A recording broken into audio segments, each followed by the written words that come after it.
Bonjour, salut les apprenants, je m'appelle Fayad. Aujourd'hui, on va parler d'une activité très intéressante, les chromosomes, le support des informations génétiques. Bien regardez, dans cette activité, on va parler quels sont les caractères héréditaires, d'où proviennent ces caractères, où sont-ils localisés et quelle est la structure d'un chromosome. Observons d'abord cette situation. Il y a des ressemblances, il y a des différences.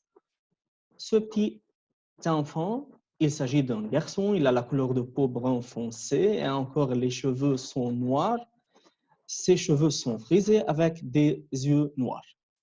Mais cette petite fille, cette belle fille, elle a la couleur de peau blanche.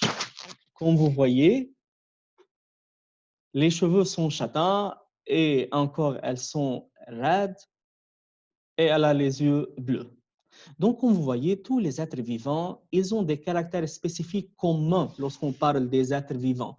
Comme tous les êtres vivants, ils possèdent un seul tête, ils possèdent des yeux, ils possèdent un nez, une bouche, ils possèdent la main avec la pouce opposable. Ce sont des caractères communs pour tous les êtres vivants, pour tous les êtres humains spécifiquement. Mais encore, chaque être humain, il possède des caractères individuels propres pour lui-même. C'est ce qu'on appelle, ce sont les caractères individuels, comme par exemple la couleur de la peau, comme par exemple, comme nous avons vu, la couleur des cheveux, la couleur des yeux, la texture des cheveux, et etc. des autres caractères. Donc, les caractères héréditaires, les apprenants, ce sont des caractères transmis d'une génération à l'autre. C'est pour cela on dit que nous ressemblons à maman ou bien nous ressemblons à notre père. Ces caractères, ils sont présents dès la naissance. Ce sont des caractères innés. Mais parfois, il y a des caractères acquis, comme par exemple la modification de la couleur de la peau après l'exposition aux rayons solaires, comme le bronzage.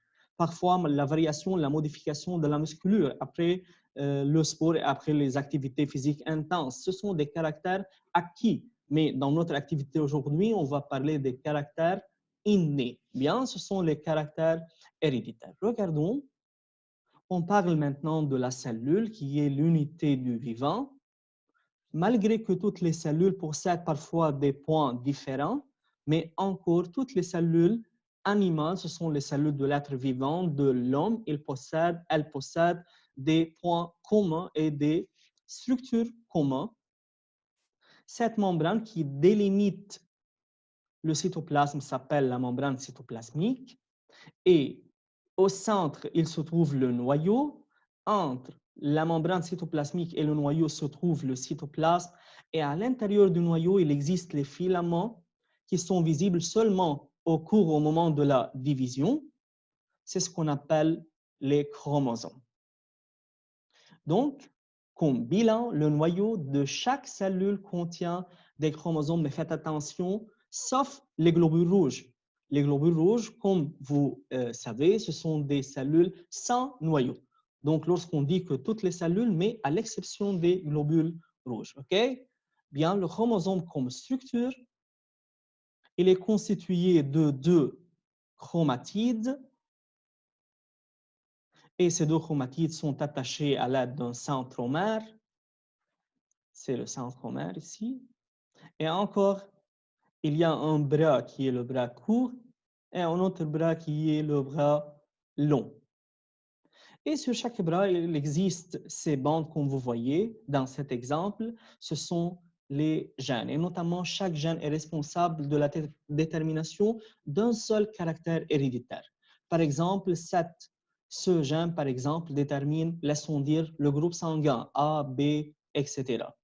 L'autre gène détermine par exemple la couleur des yeux et ainsi de suite. Bien. Donc, en bilan, les chromosomes sont le support des informations génétiques. On peut les nommer, ce sont les porteurs des gènes. OK? Maintenant, arrêtez la vidéo et annotez les structures de 1 à 6. Allons-y ensemble. Bien, regardez. C'est une cellule. 1, c'est quoi? Nommé. Oui, c'est le noyau. 2, c'est la membrane extérieure qui délimite cette cellule, donc c'est la membrane plasmique, ou bien c'est la membrane cytoplasmique, ou bien membrane cellulaire. 3, c'est le cytoplasme.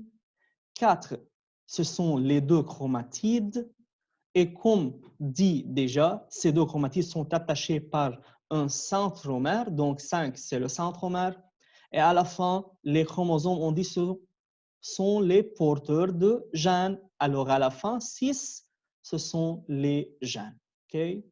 Merci pour votre attention.